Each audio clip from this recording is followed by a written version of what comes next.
নমস্কার, দেখছেন কলকাতা টিভি। আপনাদের সঙ্গে আমি মধুবন্তী। শুরু করছি আরো বারো। আর আরো বারোতে মধুবন্তীর সঙ্গে রয়েছি আমি ভাস্বতী। শুরুতে ভারতী আমরা যে খবরে নজর রাখবো, হাইকোর্টে আজই বিচারপতি পদে ইস্তফা অভিজিৎ গঙ্গোপাধ্যায়ের। রাষ্ট্রপতিকে ইস্তফাপত্র অভিজিৎ গঙ্গোপাধ্যায়ের এবং হাইকোর্টের প্রধান বিচারপতিকেও ইস্তফাপত্র পাঠানোর কথা এবং আগাম অবসর নিয়ে রাজনৈতিক দলে যোগ দেবেন এবং কোন রাজনৈতিক দল সেই নিয়ে কিন্তু জল্পনা এখন তুঙ্গে। একদমই, এবং গত রবিবারই এই বিষয়টি সামনে এসেছিল। অভিজিৎ গঙ্গোপাধ্যায় তিনি যেমনটা বলেছিলেন যে বৃহত্তর ক্ষেত্রে তিনি যোগদান করতে চলেছেন, তবে তিনি যে রাজনীতিতে যোগদান করতে চলেছেন সেই বিষয় কিন্তু আগেই তিনি ইঙ্গিত দিয়েছিলেন। আজ সাংবাদিক বৈঠক করলেন বলে রবিবারই তিনি সেই বিষয়টা সামনে এনেছিলেন এবং সেই জায়গা থেকে কোথায় তিনি যোগদান, কোন রাজনৈতিক দলে তিনি যোগদান করেন সে বিষয়ে কিন্তু এখনো পর্যন্ত জল্পনা রয়েছে। তবে তমলুকে বিজেপির প্রার্থী করা হতে পারে অভিজিৎ গঙ্গোপাধ্যায়কে, এমনটাও কিন্তু বিষয় সামনে এসেছে। অবশ্যই, কিন্তু কোন রাজনৈতিক দলে তিনি যোগদান করবেন সেই নিয়ে এখনো যেহেতু ধোঁয়াশা রয়েছে, তাই সঠিকভাবে বলা না গেলেও তিনি কিন্তু ইস্তফা দেওয়ার পথে আজ সকাল 10টা নাগাদ হাইকোর্টের উদ্দেশ্যে তিনি রওনা হন। সেই ছবি আপনারা দেখেছেন এবং যেমনটা বলছিলাম, প্রক্রিয়া অনুযায়ী আজই তার ইস্তফা দেওয়ার কথা আপনাদের জানিয়ে দিলাম। সাংবাদিক বৈঠক রবিবারই তিনি করেছিলেন। এই বড় ঘোষণা লোকসভা নির্বাচনের আগে যথেষ্ট তাৎপর্যপূর্ণ, রাজ্য রাজনীতিতে তোলপাড় করে দেওয়া এই খবর, যা আপনাদের প্রত্যেক মুহূর্তে আপনাদের সামনে আমরা তুলে ধরেছি। যেমনটা ভাস্বতী বলছিলেন, তমলুকে বিজেপি প্রার্থী হতে পারেন বলে জল্পনা। একদমই তাই, এবং তমলুকে বিজেপি প্রার্থী হতে পারেন অভিজিৎ গঙ্গোপাধ্যায়। এর আগেও আমরা দেখেছি যে কলকাতা হাইকোর্টের বিচারপতি হিসেবে তিনি একের পর এক গুরুত্বপূর্ণ রায় দিয়েছিলেন এবং তিনি চাকরি প্রার্থীদের কাছে কার্যত মশিয়া হয়ে উঠেছিলেন, কারণ চাকরি প্রার্থীরা তারা অপেক্ষা করতেন তার বিশেষ গুরুত্বপূর্ণ রায়ের ওপর। একদমই, এবং এই মুহূর্তের আপডেট জানবো। আমাদের সঙ্গে আমাদের প্রতিনিধি টেলিফোন লাইনে রয়েছেন দেবপম সরকার। দেবপম, 10টার কিছু পরে কলকাতা হাইকোর্টে যান বিচারপতি অভিজিৎ গঙ্গোপাধ্যায়, কি খবর রয়েছে? একেবারে যেটা আমরা দেখলাম, আজকে অভিজিৎ গঙ্গোপাধ্যায় 10টা 5 নাগাদ তার নিজের সল্টলেকে এফডি 218 নম্বর বাড়ি যেখানে তিনি থাকেন সেখান থেকে তিনি বেরোন। যদিও সেই সময় সকালবেলা তিনি সাংবাদিকদের মুখোমুখি কোনো উত্তর দেননি। এবং তুমি জানো, অভিজিৎ গঙ্গোপাধ্যায় আজকে বলেছিলেন যে আজকে হচ্ছে তার ইস্তফা দেওয়ার দিন এবং দেশের রাষ্ট্রপতি কাছে তিনি ইস্তফাপত্র পাঠিয়ে দেবেন। পাশাপাশি কলকাতা হাইকোর্টের চিফ জাস্টিস এবং কাছে তিনি ইস্তফাপত্র পাঠিয়ে দেবেন এবং যখন থেকে তিনি পাঠাবেন সেই সময় থেকে কিন্তু তার ইস্তফাপত্র গ্রহণ হয়ে যাবে এবং এটাই হচ্ছে নিয়ম, কনস্টিটিউশনের সেই নিয়ম অনুযায়ী কিন্তু তিনি তার ইস্তফাপত্র দেবেন। এরপরে রইল দুটো জিনিস, যে অভিজিৎ গঙ্গোপাধ্যায়কে ঘিরে যে জল্পনা তৈরি হয়েছিল যে তিনি রাজনৈতিক দলে যাচ্ছেন কিনা, সেই সাসপেন্সটা কিন্তু এখনো আরো কয়েক ঘন্টা আমাদের অপেক্ষা করতে হবে সেই সাসপেন্সকে ব্রেক থ্রু করতে গেলে, যে তিনি কোন রাজনৈতিক দলে যাচ্ছেন। এবং তুমি জানো, একের পর এক অভিজিৎ গঙ্গোপাধ্যায়ের যে বিচারপতি থাকাকালীন তার যে রায়দান বিভিন্ন ক্ষেত্রে, সে শিক্ষা দুর্নীতি হোক বা যে কোনো দুর্নীতি হোক, সেই সময় কিন্তু চাকরি প্রার্থীদের কাছে তিনি একজন মাসিয়া হয়ে উঠেছিলেন এবং বহু মানুষ তাকে ঈশ্বর জ্ঞানে কিন্তু ভক্তি করতেন। যদিও অভিজিৎ গাঙ্গুলি বলেছিলেন যে আমি যখনই অন্যায় হয়েছে আমি অন্যায়ের বিরুদ্ধে লড়বো এবং সেই লড়াটা কিন্তু তার কিন্তু অব্যাহত ছিল। এবং তারপরে কিন্তু যে সময় তিনি বিচারপতি হিসেবে রায়দান দিয়েছিলেন সে সময় কিন্তু শাসক দলের তরফ থেকে কিন্তু বহু টিপ্পণীমূলক মন্তব্য তাকে ফেস করতে হয়। যেমন কি তিনি যদি রাজনৈতিক পৃষ্ঠপোষক হয়ে তিনি রাজনৈতিক রায় দিচ্ছেন, পাশাপাশি যদি লড়তেই হয় তিনি রাজনৈতিক দলে এসে লড়ুন এবং ময়দানে এসে লড়ুন। কিন্তু গত রোববার দিন তিনি যে সাংবাদিক বৈঠক করলেন যেখানে তিনি স্পষ্ট করলেন যে তিনি বিচারপতি হিসেবে তিনি ইস্তফা দিচ্ছেন, যেটা চূড়ান্ত হয়ে গিয়েছে, সেই সিদ্ধান্ত যেদিন জানান সেই দিন তিনি কিন্তু তার বক্তব্যের ভেতরে একটা স্পষ্ট জিনিস করেছিলেন যে বৃহত্তর মানুষের স্বার্থে যদি তাকে কাজ করতে হয় তাহলে মাঠে নেমে কাজ করতে হবে এবং সেটার জন্যই তিনি কিন্তু মাইন্ডসেট করে ফেলেছেন। এখন প্রশ্ন একটাই, যে তিনি কোন দলে যান, কি হিসেবে দাঁড়ান, এবং যেটা জানা যাচ্ছে কানাঘোষা যেটা জানা যাচ্ছে যে তমলুকে তাকে বিজেপি প্রার্থী করতে পারে এবং এখনো পর্যন্ত বিজেপির তরফ থেকে কিন্তু বিজেপির শীর্ষ কর্তারা একটা ধোঁয়াশা রেখে দিয়েছে যে অভিজিৎ গঙ্গোপাধ্যায় বিজেপি জয়েন করবেন কিনা নাকি অন্য রাজনৈতিক জয়েন করবেন কিনা, সেটা আজকে সাংবাদিক বৈঠকে অনেকটাই ক্লিয়ার হয়ে যাবে। কিন্তু যতক্ষণ না পর্যন্ত তিনি বাড়ি ফিরে এসে, কারণ তার যেটা কর্মসূচি ছিল আগে যে তিনি কলকাতা হাইকোর্টে তার ইস্তফাপত্র দেওয়ার পর মাস্টার সূর্য সেন যে মূর্তি তার পাদদেশে দাঁড়িয়ে তিনি সাংবাদিক বৈঠক করবেন, সেখানে কিছু রদবদল হয় এবং তিনি যেটা জানিয়েছেন যে 1টা নাগাদ তিনি কলকাতা হাইকোর্টে তার বিচারপতি রেজিগনেশন দিয়ে তিনি সল্টলেকের বাড়িতে চলে আসবেন এবং সেখানেই তিনি সাংবাদিক বৈঠক করবেন। যেটা মনে করা হচ্ছে 1টা থেকে 1:30টার ভেতরে তিনি হয়তো সাংবাদিক বৈঠক করতে পারেন এবং সেখানেতেই সব রহস্য জাল ভেদ হবে। এবং দেববন, তুমি আমাদের সঙ্গে থাকো।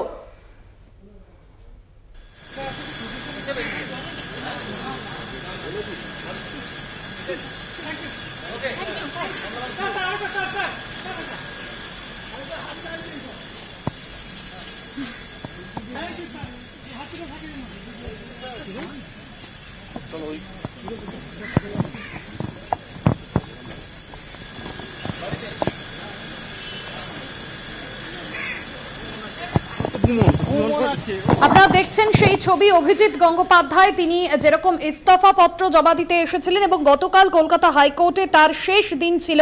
গতকাল দুপুর 2:47 তিনি এজলাস সেরেছিলেন। ছুটতে বল, ওকে ছুটতে বল ওখানে। আনন্দ না কিছু কথা সামাল এখানে দাঁড়া, এখানে দাঁড়া, যেখানে দাঁড়া কোথায় যেতে হবে না।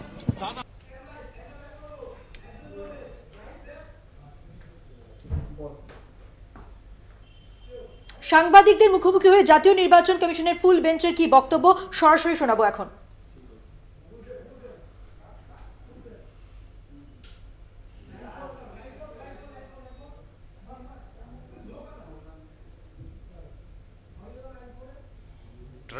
It is compromised and biased. This is what majority of the political parties mention. They said lower bureaucracy in particular is not aligned to the free elections and providing level playing field. They say they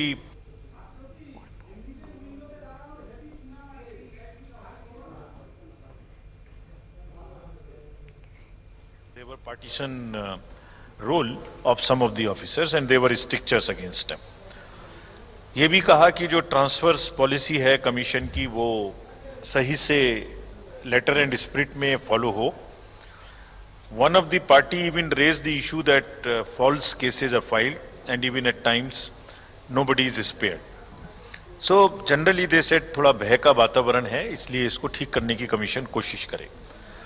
They said the violence pre-poll, during the poll and after the poll must be curbed. The international borders should be guarded well so that there is no possibility of any kind of nuisance from that side. उनका ये भी कहना था कि voters का intimidation different form में होता है, खासतौर से 7-8 दिन पहले इलेक्शन के, उसको रोका जाए। बहुत से इन्फ्लुएंशियल पर्सन्स ऐसे हैं जो वोटिंग को रोकने की और इन्फ्लुएंस करने की कोशिश करते हैं। कहीं कहीं घटनाएं घटती हैं बॉम्ब थ्रो करने की, मोलेस्टेशन की या इंटिमिडेशन की, उनको रोका जाए। All parties except one asked for adequate deployment of CAPF on all the places for controlling law and order. जो चुनाव का प्रोसेस होगा उसके बारे में पॉलिटिकल पार्टीज की मांग थी कि सीसीटीवी कैमरास ज़्यादा से ज़्यादा जगह पर लगाए जाएं। रैलीज की जो परमिशन है या जो भी सुविधाएं पॉलिटिकल पार्टीज को दी जाती हैं, they must be given online so that जो ऑफिशियल्स हैं वो पार्टीसन बिहेवियर ना कर सकें। तो मैं इन सब जितनी चीज़ें मैं बता रहा हूं इनका जवाब भी मैं आपको अपने बात के एड्रेस में दूंगा। ऑब्जर्वर्स को अधिक से अधिक लगाया जाए और उनके नंबर, फ़ोन नंबर्स पब्लिक को और पॉलिटिकल पार्टीज को दिए जाएं ताकि उनसे जब जरूरत हो संपर्क किया जा सके। कॉन्ट्रेक्चुअल स्टाफ जो स्टेट में काम करता है, जो सिविक पुलिस है, जो ग्रीन पुलिस है और जो कॉन्ट्रेक्चुअल स्टाफ है, उसको चुनाव में ना लगाया जाए। चुनाव में होने वाले इंपर्सोनेशन को रोका जाए, किसी भी एजेंट को बूथ से ना हटाया जाए, ऐसे इंश्योर किया जाए। कुछ पार्टीज का कहना था कि इलेक्शन को एक फेज में किया जाए। ये भी कहना था कि आधार कार्ड अगर कैंसिल हो जाते हैं तो वोटिंग पर कोई असर नहीं पड़ना चाहिए। और ये भी उनका कहना था कि ईवीएम की मशीन्स का प्रोटेक्शन अच्छे से किया जाए, उनको लाने ले जाने में और उनको रखने की जगह का सिक्योरिटी सफिशिएंट तरीके से किया जाए। सो friends, before I give you the details of what each point wise, we have given very, very strong instructions in no uncertain terms to the entire bureaucracy कि लेवल प्लेइंग फील्ड एस्टेब्लिश करना उनका काम है। किसी भी सूरत में violence की पूरे चुनाव में कोई जगह नहीं है और मनी पावर की कोई जगह नहीं है। Commission is absolutely determined to ensure that voters enjoy the voting. It's a festival. It's not an environment where you are fearful of exercising your right. So this we are determined to establish everywhere. Partisan attitude of the bureaucracy, senior, middle and lower, is a non-go area, will not be tolerated.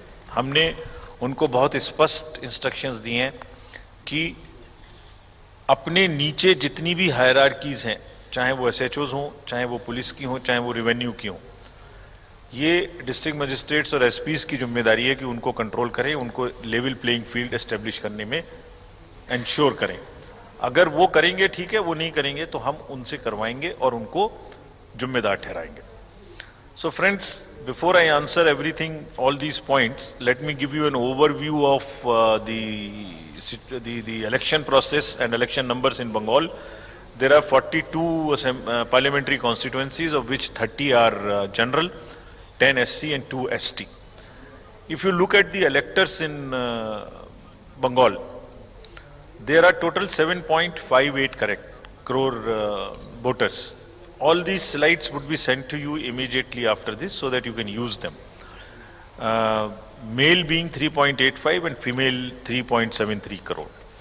We have 4.92 PWD electors. 85 plus electors are 4.86, and you would be happy. There are 5,400 electors who are of the age 100 and plus. That also says about the good in the society. First time voters are now 15.25 lakh. We have done a lot of work to enroll the young voters and the women. Electoral gender ratio in the state has improved to 968, and there are 90 assembly constituencies, 90, where the number of women is more than 1,000. And in 18 to 19 years also their number has increased.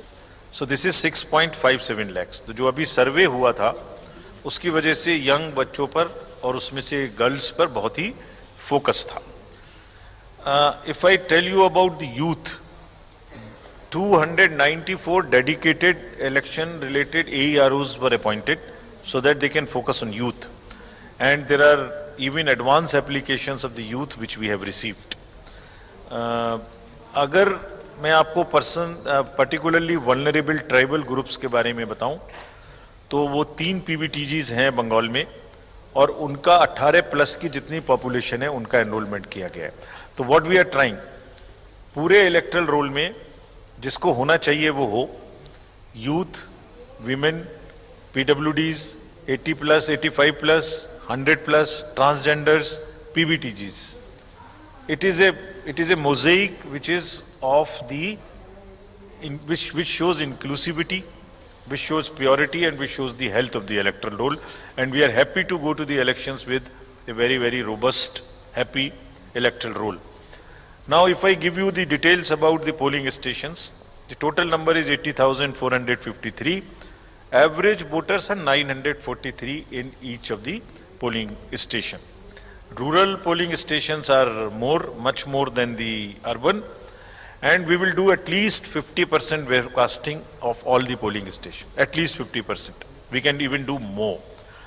कुछ polling stations हैं जो सिर्फ महिलाओं के द्वारा, कर्मियों के द्वारा स्थापित होंगे।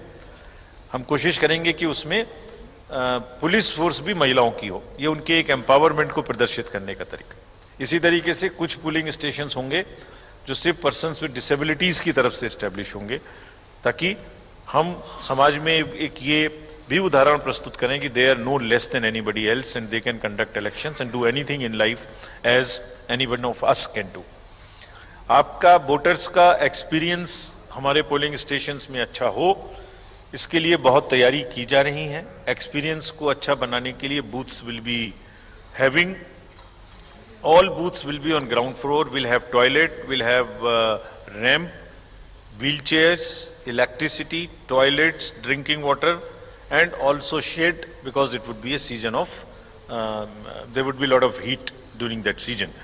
So persons with disability के लिए व्हील चेयर भी रहेगी, वहाँ एक वॉलंटियर भी रहेगा, और एक फॉर्म 12D भर के अगर वो ये चाहते हैं कि उन्हें घर से वोट देना है और उनकी 40% से अधिक अगर डिसेबिलिटी है तो उनको हम घर से भी वोट देने की सुविधा देंगे। और उसी प्रकार से जो हमारे एल्डर्स हैं उनमें अगर 85 प्लस के जितने भी एल्डर्स हैं उनको भी हम घर से वोट देने की सुविधा देंगे। हालांकि एक्सपीरियंस ये है कि लोग फेस्टिवल ऑफ डेमोक्रेसी में बूथ पर ही आना चाहते हैं। Friends, if I go to the next, हम इन चुनावों में टेक्नोलॉजी का बहुत इस्तेमाल करने वाले हैं। एक आपको सिर्फ 2-3 के बारे में मैं जरूर बता दूं ताकि आपके माध्यम से लोगों को ये पता लग सके। एक वोटर हेल्पलाइन है, इसमें आप सब चीज देख सकते हैं। किसी वोटर को अपना पोलिंग स्टेशन देखना है, अगर उसका मोबाइल नंबर अंदर में है सीडेड तो वो एपिक कार्ड भी डाउनलोड कर सकते हैं, BLO से भी कनेक्ट हो सकते हैं और मतदाता सूची में अपना नाम भी जांच कर सकते हैं।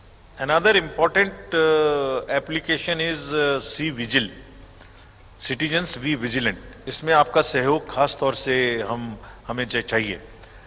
अगर कोई भी व्यक्ति शिकायत हो रही है, कोई गड़बड़ी हो रही है, अगर कहीं कोई हिंसा की तैयारी हो रही है, कहीं कोई पैसा बांटने की तैयारी हो रही है, लिकर की तैयारी है, ड्रग्स की तैयारी है, इरेगुलर टाइम में कैंपेनिंग हो रही है, तो इस एप्लीकेशन से या तो लिखकर या तो फोटो खींचकर हमें भेज दें।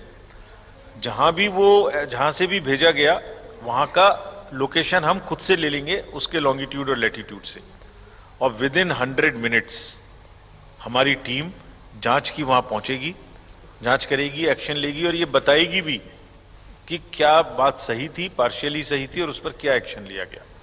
सो please popularise this. I would request the जितने भी जागरूक सिटीजन्स हैं, वोटर्स हैं बंगाल के, उनसे रिक्वेस्ट है, उनसे अनुरोध है कि अगर कहीं भी कोई गड़बड़ी की शिकायत है तो please help us and we guarantee that our team will reach in right time and let you know what is happening.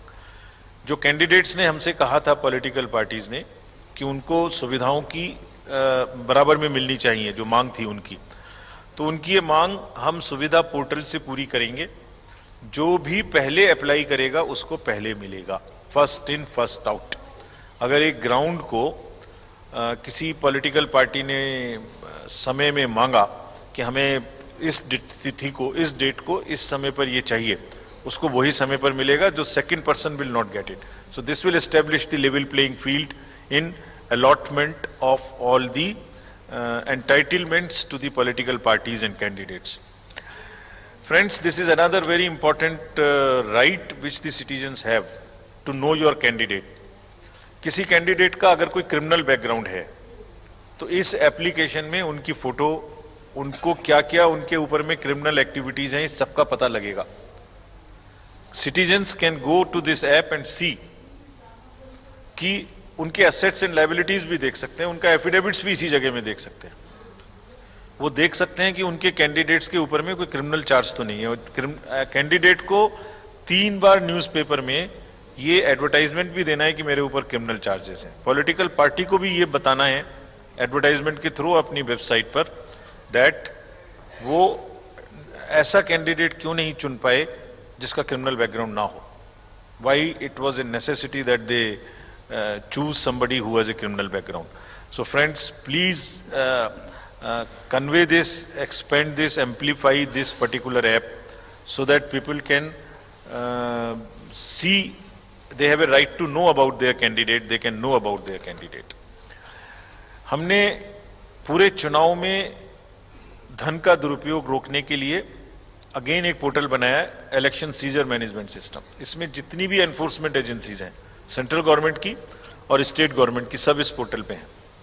सबको क्या क्या डायरेक्शंस दी गई हैं ये मैं आपको अभी बताऊंगा। नेक्स्ट में जो इंटरनेशनल और बॉर्डर्स हैं उन पर बहुत ही सख्त विजिल रखने की स्पष्ट इंस्ट्रक्शंस दी गई हैं। There would be police check posts, forest check posts, excise check posts, custom check posts, and in total there would be around 151 check posts. और इसके अतिरिक्त SSB, BSF और other agencies customs, excise and narcotics ये भी बहुत सख्त तरीके से इन दिनों में बॉर्डर पे चेकबाल रखेंगे, ऑल द इंटरनेशनल बॉर्डर्स। अगर क्या उनको डायरेक्शन दी गई है मैं आपको बताऊं तो आज की मीटिंग में सुबह में सभी एनफोर्समेंट एजेंसीज को बुलाया गया था, state police, excise, GST, narcotics, SSB, BSF, coast guards, DRI, everyone, state government, central government. उनसे कहा गया है कि मनी पावर पर बॉर्डर से किसी भी तरीके की ड्रग आने पर, लोगों के इधर से उधर आने पर सख्त से सख्त कार्रवाई करेंगे और लीकर, ड्रग्स, फ्रीबीज को पूरी तरीके से रोकेंगे। चुनाव बिल्कुल इंड्यूसमेंट फ्री होना चाहिए। इसमें जो भी चीज़ लाने की लोग कोशिश करें, खासतौर से ड्रग किसी भी नॉर्थ ईस्ट से आए, बॉर्डर से आए, मेनलैंड से आए, उसको 100% रोकने का प्रयास करेंगे। And this action you will see in times to come. कार्रवाई भी छोटे लोगों के साथ साथ बड़े लोगों पर करें, जो किंग पिन्स हैं उन पर करें। ऐसा नहीं कि जो ड्रग और लिकर लेके लोग पेडलर्स हैं, जो हैंडलर्स हैं, उन पर ना करें, बल्कि उन पर तो करें ही, लेकिन जो किंग पिन्स हैं उसके पीछे में हैं उन पर करें। SLBC को कहा गया है, बैंकर्स को, कि कैश का movement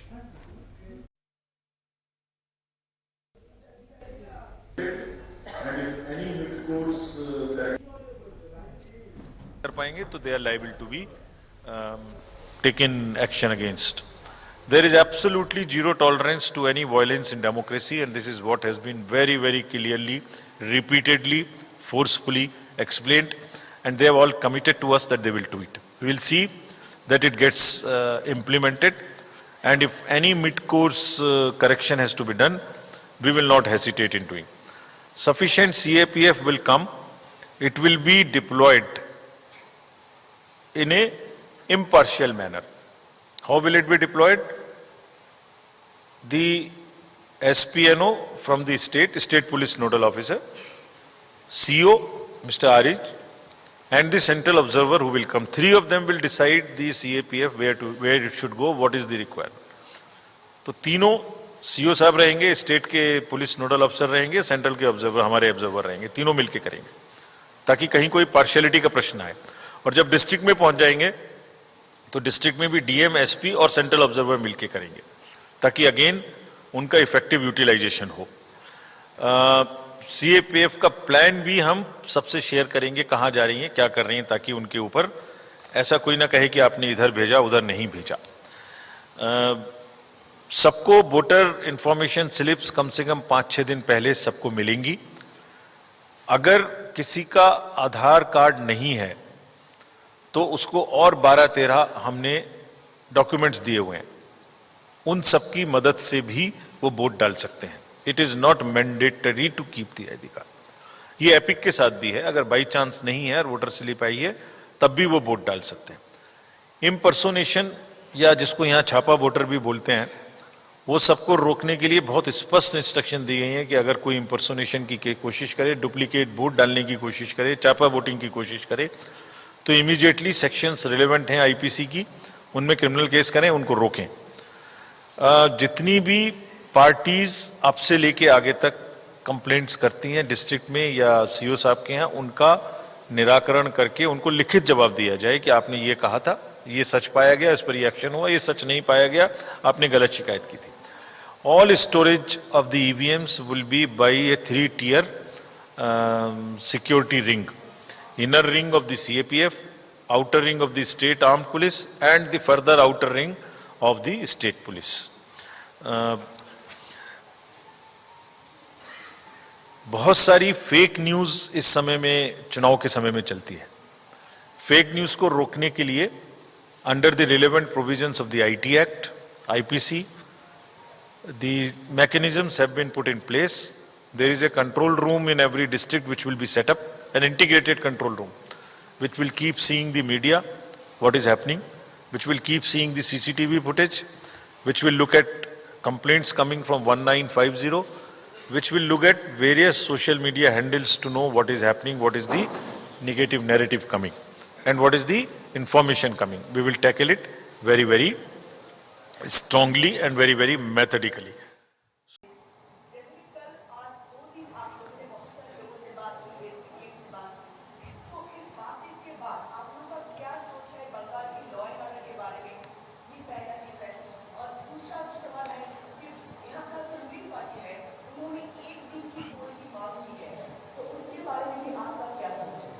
thank you please that side back माइकर प्लीज उनके पास जाइए थोड़ा दूर रखिए माइक दूर रखिए किसी भी टाइम वेस्ट बंगाल में चुनाव पूरे किसी में नहीं होना क्या आप बोल सकते हैं इस साल क्या पश्चिम बंगाल में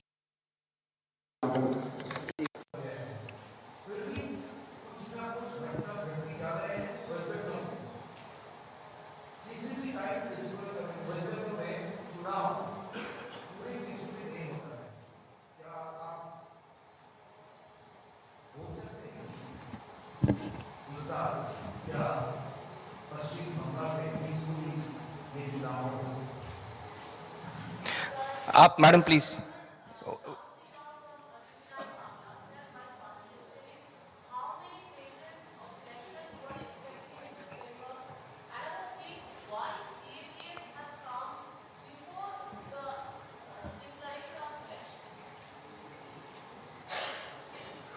Sir, we'll take one more question. One more. Please.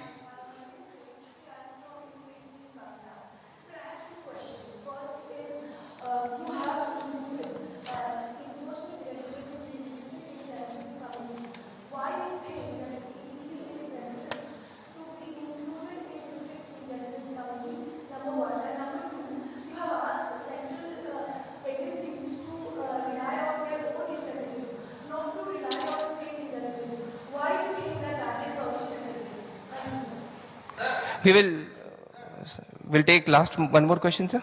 Yeah, one more. No, we'll come in the second round. Please. We'll come Yeah. in the second. One more in this round. We will take another. Last question. Yes, please. Last question. Please, आप बैठ जाइए मैं पूछ रहा हूँ. Yeah. Say again. I could not hear.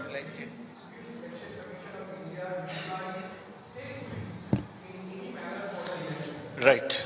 We will answer these questions let me first. Answer these questions. We'll come. We will back. take more. We will answer these questions first. Please. We will come back to you. Please.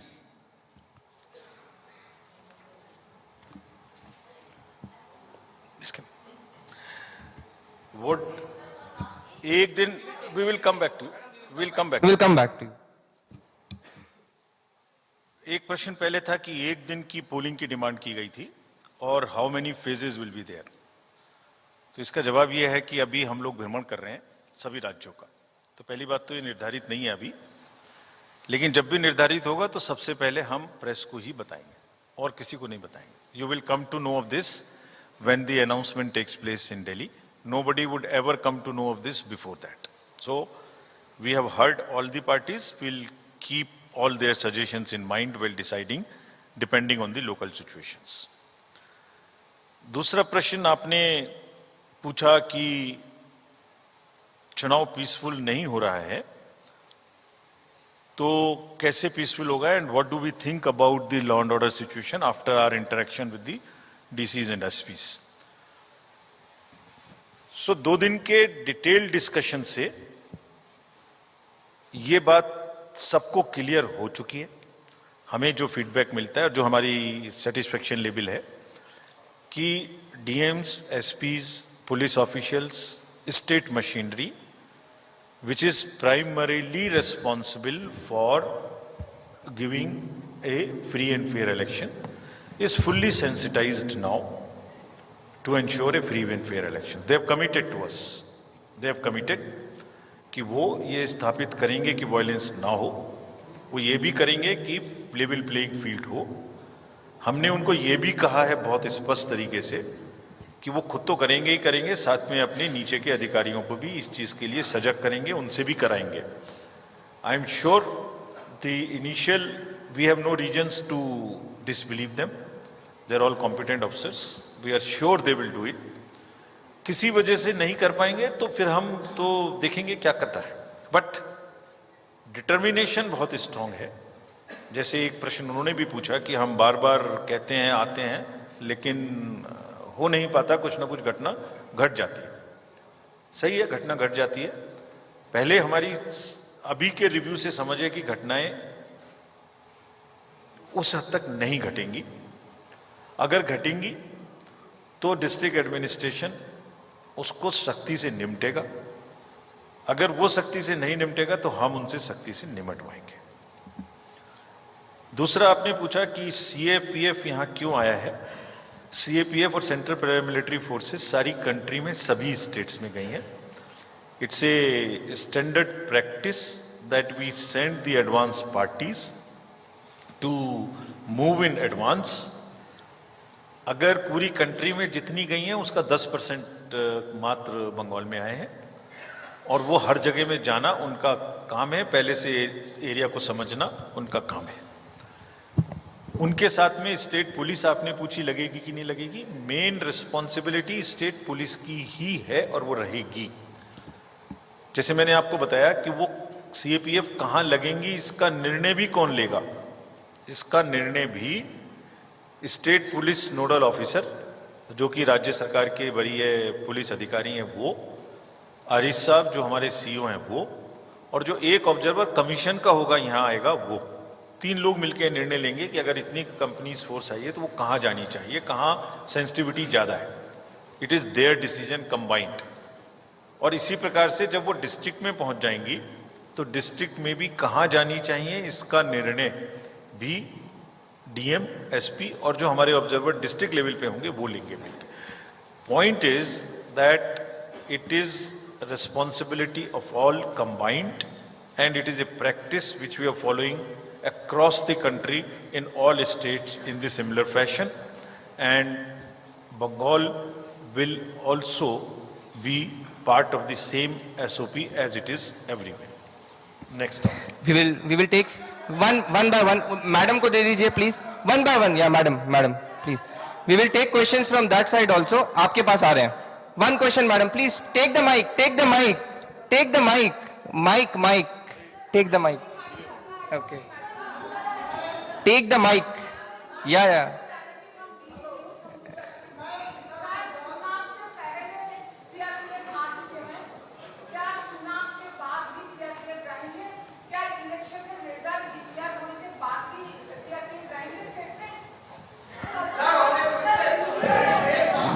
One by one, please. One by one. Let her ask. Okay, sir.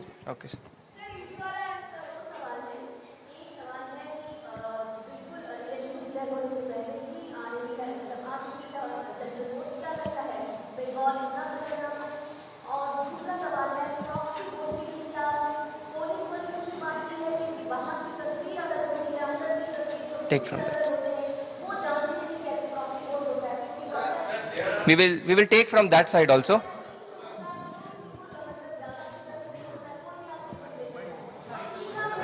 Please, madam.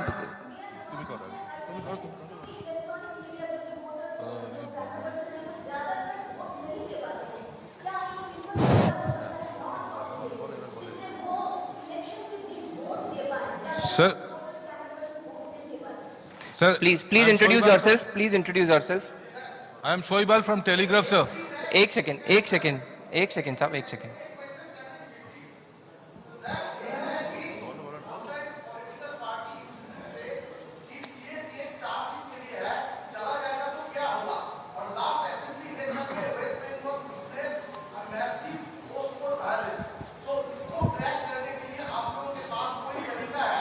Sir, it is a related question, sir.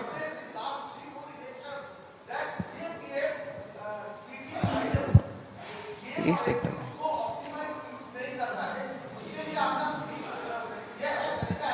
Sir, in the Please, last one question. 3-4 One more elections, question sir, we'll in the take. last 3-4 elections, Please. there has been huge deployment of central forces in West Bengal. थोड़ा दूर रखिए mic. थोड़ा नीचे कर लीजिए mic. हाँ Yeah, it's fine, sir. जी, Sir, better in the है. last 3-4 elections, there has been huge deployment of central forces in West Bengal. Despite that, there has been several complaints that people have not been able to give their votes. Sir, this is very pertinent because it relates that whether the deployment of central forces is useful or not. Correct. Thank you. Sir, Just wait. We will come back. We'll come back, sir. We'll come back. Myself, Shubhankar One more question. are you listening, sir? Myself, Please, please, Shubhankar Bose, representing Bartaman Patrika. Sir, audible? Am I audible? Sir, there are allegations that lot of fake voters and double entries are there in the voter list. Are you? What measures are you looking into forward? Sir Okay. This is Chandrapur Bhattacharya from Anandabazar Patrika. Sir मेरा दो प्रश्न है, एक है DSC और PSC का जो voter list में जो एग्जिस्टेंस है उसके बारे में, और दूसरा है कि हर पॉलिटिकल पार्टी ने सीएपीएफ का प्रॉपर डिप्लॉयमेंट और यूज़ के बारे में सवाल करते आए हैं, और पिछले कई वोटों में ये मुद्दा उठाया जाता है कि प्रॉपर यूज़ नहीं होता। इस बारे में आपका क्या ख्याल है sir? We will take one more question from sir. Oh, yes, yes. Last question, sir. Last question. We will take one more. We'll come back. Sir, we will come back. Sir, we will come back.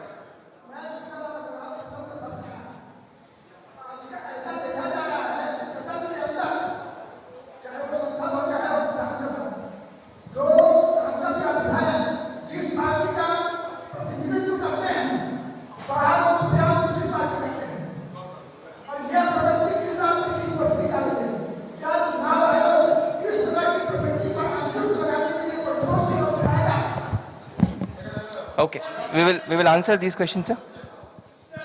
Sir.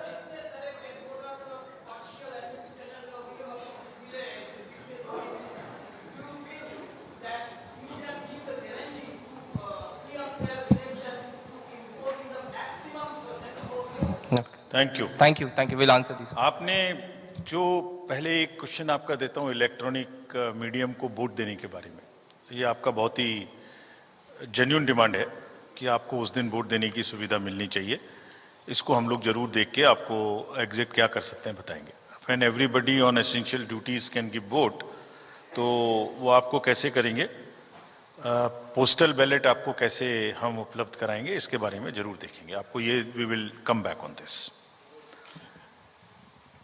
Fake voters और duplicate voters की जो सूचना, जो complaints यहाँ मिली हैं, आज के दिन में पूरे राज्य में वेस्ट बंगाल के जब वोटर लिस्ट का बनने का कार्य शुरू हुआ, सो आप सब इस बात को जानते हैं कि 5 जनवरी 2023 को रोल फाइनल हुआ, और उसके बाद एक साल बाद 5 जनवरी 2024 को रोल फाइनल हुआ। इस बीच में कॉन्टिन्यूस अपडेशन होता है।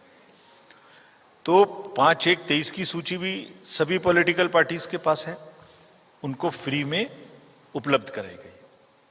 उसके बाद अक्टूबर 23 में when the special summary revision started, at that time also the draft rule has been provided to all the political parties, which means what happened between 5 January 23 to October 23 they can check.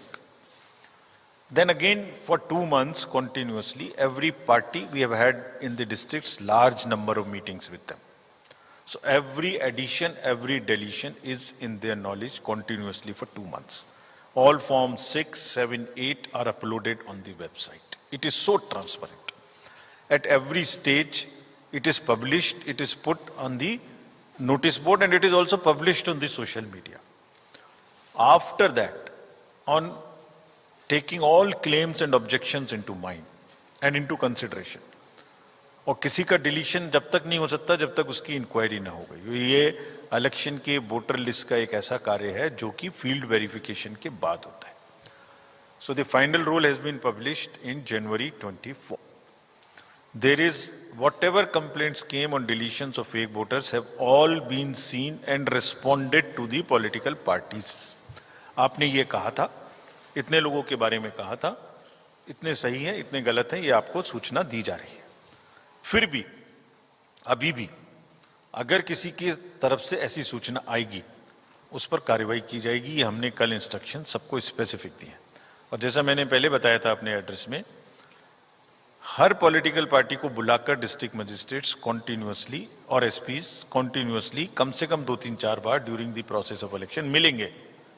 Law and order से संबंधित उनको थाने में बैठा लिया, इससे संबंधित उनको मिलने नहीं दे रहे हैं किसी से, इससे संबंधित सीपीएफ को गलत लगा दिया, इससे संबंधित वोटर लिस्ट में गड़बड़ी है, इससे संबंधित ये अफसर काम नहीं कर रहा है, इससे संबंधित this meetings will take place, they will prepare, they will listen to them, they will respond to them, so that सूचना का जो आदान प्रदान है वहां पर डिसेंट्रलाइज तरीके से हो सके। और अगर उसमें ऐसी कोई शिकायत आती है कि उन्होंने नहीं सुना, तो हम अपने सेंट्रल ऑब्जर्वर्स को भी ये डायरेक्शंस दे रहे हैं कि आप भी जाके सुनने के लिए, काम उन्हें करने दीजिए बट सुनने के लिए आप उन मीटिंग्स में बैठें और देखें कि पॉलिटिकल पार्टी सबको बराबर या कैंडिडेट्स को बराबर कहने का मौका मिल रहा है और उनकी बात पर कमेंट्स लिए जा रहे हैं, रिकॉर्ड किए जा रहे हैं और उनको जवाब दिया जा रहा है। आपने ये कहा कि सीएपीएफ तो बाद में चली जाएगी, आप बेसिकली पोस्ट पोल वायलेंस के बारे में पूछना चाहते हैं और कोई गारंटी के बारे में पूछना चाहते हैं कि हम गारंटी देंगे कि नहीं देंगे। पूरे का पूरा चुनाव को कंडक्ट कराने में स्टेट पुलिस, स्टेट की एनफोर्समेंट एजेंसीज और जो बाहर से सेंट्रल फोर्सेज आएंगी जो हर स्टेट में जाती हैं, उनका बहुत ही बराबर का रोल है, महत्वपूर्ण रोल है, with primary responsibility with the police. तो जितने भी इंड्यूसमेंट्स के डायरेक्ट और इनडायरेक्ट तरीके हैं, आपने मोटरसाइकिल पे किसी के यहाँ चक्कर लगाया, किसी को थाने में लाके बैठा लिया, किसी बिल्डिंग के चारों तरफ आप घूम गए, कहीं कैरम क्लब में आपने कुछ किया, कहीं मोटर बाइक साइकिल रैली निकाली, what ever is prevalent here, district magistrates and SPs have been repeatedly told, repeatedly, I am also repeating it number of times with full emphasis, that अगर violence उनके area में होगी, कोई सुतली बम फोड़ा, कोई डराया, कोई धमकाया, वोटिंग पे नहीं आने दिया, पोलिंग एजेंट को नहीं आने दिया, ये सारी बातें उनको बताई गई हैं। And we expect that at this stage, at this moment, we will go by what they are saying, what they are committing to us, कि हम ऐसा नहीं होने देंगे। हम अपने नीचे के अफसर्स अगर इसमें गड़बड़ी करेंगे, नहीं मानेंगे हमारी बात, तो हम उन पर एक्शन लेंगे। ये भी वो कह रहे हैं। किसी के पक्ष में नहीं है कि हिंसा हो, और हिंसा का कार्य का कहीं कोई स्थान नहीं है डेमोक्रेसी में, ये उनको बहुत स्पष्ट समझाया गया। ये भी कहा गया है कि ऐसे किंग पिन्स, ऐसे बड़े लोग जो इसको इफेक्ट कर सकते हैं, उन पर नजर रखें, उन पर 107 की कार्रवाई करें, उन पर जो कार्रवाई कानूनी प्रिवेंटिव हो सकती है करें। ये बहुत स्पष्ट उनको समझाया गया, बताया गया, पूरा दिन लगाया गया इस बात पर। और हम इस बात के लिए पूरी तरीके से संकल्पित हैं, दृढ़ हैं, एश्योर्ड हैं कि वो करेंगे, और अगर नहीं करेंगे तो हम उनसे कराने की क्षमता रखते हैं, कराएंगे। कोशिश है कि बहुत ही फ्री और फेयर तरीके से, हिंसा मुक्त, प्रलोभन मुक्त और एक उत्सव के माहौल में चुनाव हो। वैसे भी यहाँ लोग सब वोट देने जाते हैं, बहुत ही पॉलिटिकली लाइव जगह है, तो उसी माहौल में यहाँ उत्सव हो। পশ্চিম মেদিনীপুরে জনসভায় মুখ্যমন্ত্রী মমতা বন্দ্যোপাধ্যায় সরাসরি নজর রাখবো। খাল সংস্কার ইত্যাদি করেছি, আর ঘাটাল মাস্টার প্ল্যান আগামী 2-3 বছরের মধ্যে আমরাই করব। আমরা দিল্লির ভিক্ষে চাই না, যখন কিছুই ওরা করে না, ওদের করবার দরকার নেই। এর ফলে পূর্ব মেদিনীপুর জেলার পাঁশকুড়া 1, পাঁশকুড়া 2 সহ পশ্চিম মেদিনীপুর জেলার ঘাটাল সাব ডিভিশন অনেকটাই মানুষ বন্যার হাত থেকে রক্ষা পাবে।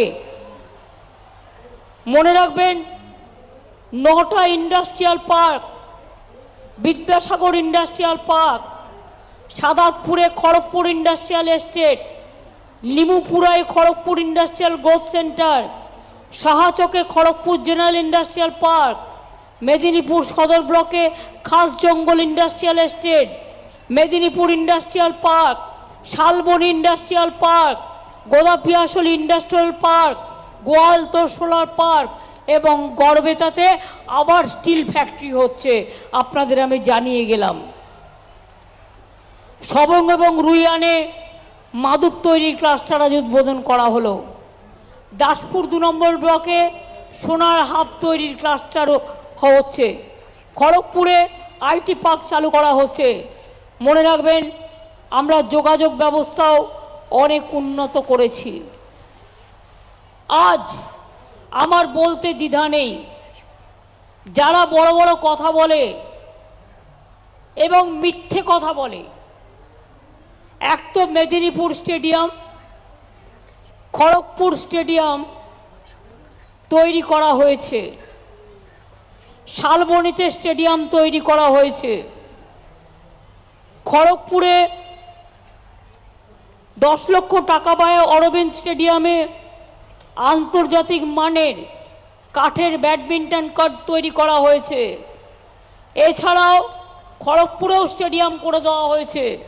কয়েকদিনের মধ্যেই টোটালটাই চালু হয়ে যাবে। আরও কিছু টাকা দেওয়া হয়েছে ওদের আশেপাশের রাস্তার জন্য। আমি আপনাদের বলি, আজকে যেমন অনেক কাজ করা হলো, 2000 কোটি টাকার প্রজেক্ট আরও দেয়া হয়েছে। তাছাড়াও আমি কালকে মেদিনীপুরের এমএলএদের, জেলা পরিষদের মেম্বারদের মিট করেছিলাম। তারা আমাকে বলেছিল কেশিয়ারি এবং কেশপুর ব্লকে একটু স্বাস্থ্য বিভাগকে আর একটু উন্নত করা। কেশপুর ব্লকে, কেশিয়ারি ব্লক প্রাইমারি স্বাস্থ্য কেন্দ্রকে আমরা 30 বেড থেকে বাড়িয়ে 60 বেড তৈরি করব, যাতে ওখানকার মানুষের উপকার হয়। পরেশ মুর্মু সহ অনেকেই আমাকে বলেছে, জুনও বলেছে। কেশপুর ব্লকে আনন্দপুর প্রাথমিক স্বাস্থ্য কেন্দ্রে এখন রোগী ভর্তি রাখার কোনো ব্যবস্থা নেই। আমরা এই স্বাস্থ্য কেন্দ্রটিকেও 60 বেডের হাসপাতাল করছি, শিউলি এবং দেব আমাকে বারবার বলেছে। এছাড়াও 30 বেডের কেশপুর ব্লক প্রাইমারি হেলথ সেন্টারকেও আমরা 60 বেডের হাসপাতালে উন্নীত করব, যাতে সংখ্যালঘু এবং আদিবাসী মানুষদের উপকার হয়। খড়গপুর এলাকায় তেলেগু ভাষী মানুষ বাস করেন, তাদের ভাষাকে আমরা স্বীকৃতি দিয়েছি। তাদের 3টে স্কুল আছে, একটা 12 ক্লাস, দুটো 10 ক্লাস। ওই দুটো স্কুলকেও আমরা 12 ক্লাসে উন্নত করব বলে আমরা ইতিমধ্যেই সিদ্ধান্ত নিয়েছি। আমি আপনাদের বলি, একদিন জঙ্গলমহল মেদিনীপুরে মানুষ ভয় পেত বেরোতে, শালবনীতে ভয় পেত, লালগড়ে ভয় পেত, নেতাইতে ভয় পেত, গড়বেতায় ভয় পেত। আমার মনে আছে, আমি যখন রেল মিনিস্টার ছিলাম, আমি গিয়েছিলাম জলপাইগুড়িতে প্রোগ্রাম করতে, ময়নাগুড়ি যোগীগোপাল লাইনে। হঠাৎ আমার কাছে খবর এলো কেশপুরে 7 জনকে সিপিএম খুন করেছে। আমি সঙ্গে সঙ্গে সেখান থেকে ফিরে এলাম, কারণ আমি শুনেছিলাম আমি না আসা পর্যন্ত তাদের কবর দেয়া হবে না। আমি সেদিন দেখেছিলাম চোখে, আমি চমকাইতলা চোখে দেখেছি। শুধু চমকানো নয়, মাইক আনতে দেয়নি। হলদিয়ায় মিটিং করতে গিয়ে দেখেছি মাইক ম্যান অ্যালাউ করেনি, এমনকি ডেকোরেটরকে অ্যালাউ করেনি। কলকাতা থেকে মাইক ম্যানকে নিয়ে এসে